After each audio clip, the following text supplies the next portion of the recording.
Hello दोस्तों, welcome my YouTube channel मैटेल 2.0 classes में आपका स्वागत है।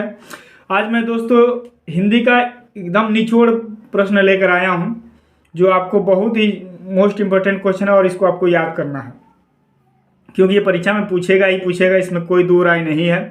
क्योंकि हिंदी के जो मोस्ट निचोड़ है वो मैं लेकर आया हूँ और ये आपको 70 में 70 पाने के लिए बहुत ही मदद करेगा।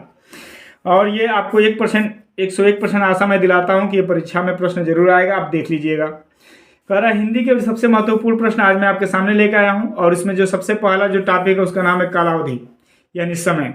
कौन से समय में कौन सा काल रहा, इसी के बारे में जानना है और इसको आपको ये पूछ ही सकता है।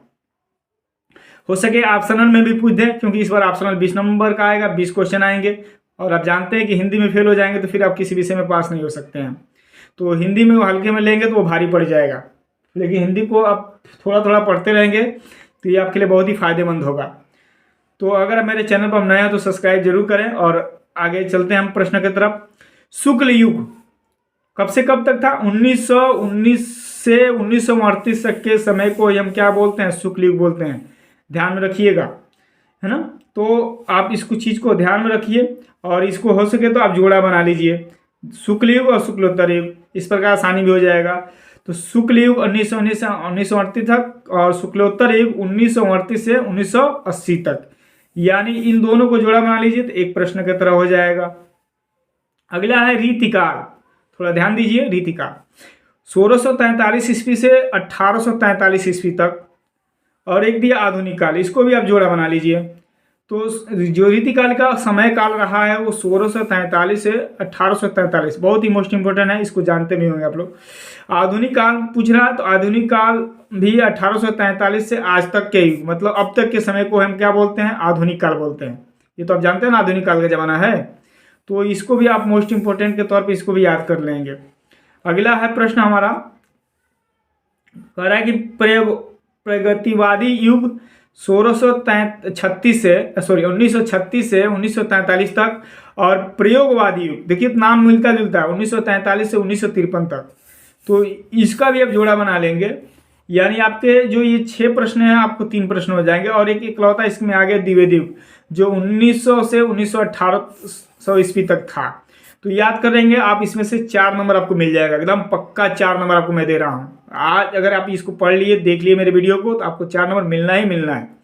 चलिए अगला जो प्रश्न हमारा है वो है विशेषताएं और प्रवृत्तियां। प्रवृत्तियां का मतलब ही विशेषता होता है, तो विशेषताएं और प्रवृत्तियां ये दे सकता है। तो इसमें हम कुछ प्रवृत्तियों और विशेषताओं के बारे में देखेंगे। कह रहे रीतिकाल की प्रमुख प्रवृत्तियां यानी विशेषताएं कौन सी हैं? तो जो इसका ये जो प्रश्न है ना, आपको बहुविकल्पी के तौर पर पूछेगा दोस्तों। मैंने इसको लिख दिया है, लेकिन इसलिए लिख दिया कि इसमें 2 ऑप्शन है, इसमें से कोई ऑप्शन आएगा तो उसको आप सही के टिक लगा लेंगे, लेकिन एक बार इसको देखे रहेंगे तभी। तो इसमें जो हमारा है, कह रहा श्रृंगार रस की प्रधानता। जो पहली इसकी विशेषता वो क्या है? श्रृंगार रस की प्रधानता। दूसरा क्या है? काव्य कालाम पक्ष की प्रधानता। ये बहुविकल्पी के ही तौर पर पूछेगा, ठीक है ना। तो आप इस बात को ध्यान में रखेंगे, पहले इस तरह पूछता था लेकिन अब बहुविकल्पी के तौर पर पूछेगा। तो दोनों में से कोई एक ऑप्शन आएगा तो दोनों में से एक ही देगा, आप टिक कर सकते हैं। दूसरा है आधुनिक काल की विशेषताएं कौन सी है? प्रश्न को समझिए, आधुनिक काल की विशेषता पूछ रहा है कौन कौन सी है? तो जीवन के यथार्थ की प्रधानता, किसकी प्रधानता पूछ रहा है? जीवन के यथार्थ की प्रधानता पूछ रहा है। और दूसरा पूछ रहा है कि बौद्धिकता की प्रधानता, यानी आधुनिक काल की दोनों ये विशेषता है, एक जीवन के यथार्थ की विशेषता, दूसरा बौद्धिकता की प्रधानता।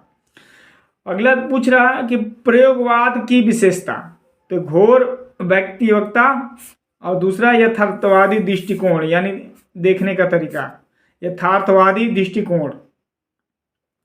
तो ये 3 प्रश्न हो गए और ये इसमें मैंने 5-6 प्रश्न बनाया है, जिसमें से आपका 4 नंबर इसमें भी मैं दिलवाऊंगा पक्का।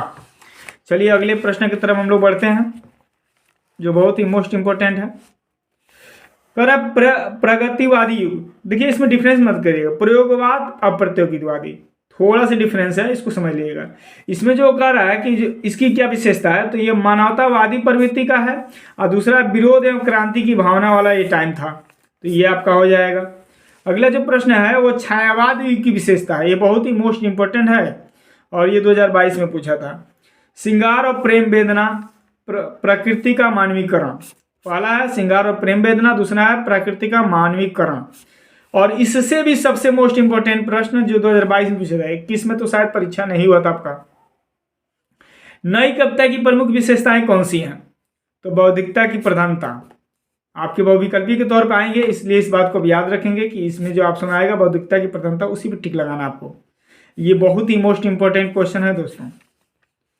अब अगला जो हम टॉपिक लेकर आए हैं वो लेखक और रचना है। ये तो बहुत मोस्ट इंपॉर्टेंट क्वेश्चन है और इसमें से भी आपको कम से कम 3 नंबर मिलेंगे, ये 4 नंबर भी मिल सकता है, बस देखना है। और इस तरह का वीडियो मैं और भी बना के डाल चुका हूँ, आप उस पर जाकर मेरे चैनल पर जाकर देख सकते हैं। देखिए, समझिए और लिखिए, इसमें हाथ भी चलाने की बहुत ज़रूरत है, घर पर अभ्यास भी करिए। परीक्षा गुरु, और इसके जो लेखक हैं उनका नाम है श्रीनिवास दास। परीक्षा गुरु लेखक रचनाकार कौन है? श्रीनिवास दास। साहित्य लोचन, ये बहुत ही मोस्ट इंपॉर्टेंट क्वेश्चन है और ये लगभग 2022 में भी ये भी पूछा था। श्याम सुंदर दास जी हैं। बाणभट्ट की आत्मकथा, तो बाणभट्ट की आत्मकथा इसको किसने लिखा है? हजारी प्रसाद द्विवेदी जी ने लिखा है। अब अगला जो प्रश्न है हमारा, अतीत के चलचित्र, इसके जो हमारे आथर हैं, लेखक है, राइटर हैं, उनका नाम महादेवी वर्मा जी है। सेवा सदन प्रेमचंद्र जी, ये तो पूछता ही पूछता है बहुत। मुंशी प्रेमचंद्र जी का द्वारा जो रचनाएं हैं उसमें से 1-2 तो आपका प्रश्न पूछेगा ही पूछेगा, और भी याद कर लीजिएगा, और मैं वीडियो बना दिया हूँ उस पर देख लीजिएगा। साहित्य और लोकन के लेखक कौन है? तो इसके जो लेखक हैं उनका नाम है Mohan Rakesh ji. Awara Masiha Vishnu Prabhakar, very most important question. Suraj ka 7वां घोड़ा, ये भी बहुत ही मोस्ट इंपॉर्टेंट है। धर्मवीर भारती जी इसके रचनाकार हैं, यानी इसके रचनाकार हैं। त्यागपत्र जैनेन्द्र कुमार जी इसके रचनाकार हैं। आत्मकथा हरिवंश राय बच्चन, एक प्रश्न फिक्स है इनसे भी। कलम का सिपाही अमृत राय, और भी इस तरह के मैंने प्रश्न वीडियो बना दिया है दोस्तों। अगर अभी तक आप मेरे वीडियो को नहीं देखे हैं तो मेरे टाइमलाइन पर जाइए, मेरे सारे वीडियो को देखिए। आपसे बहुत बड़ा रिक्वेस्ट है, और मेरे चैनल को सब्सक्राइब करिए। तो उम्मीद करता हूँ मेरे स्टूडेंट, मेरे दोस्तों, आपको मेरे वीडियो समझ में आया होगा। Thank you.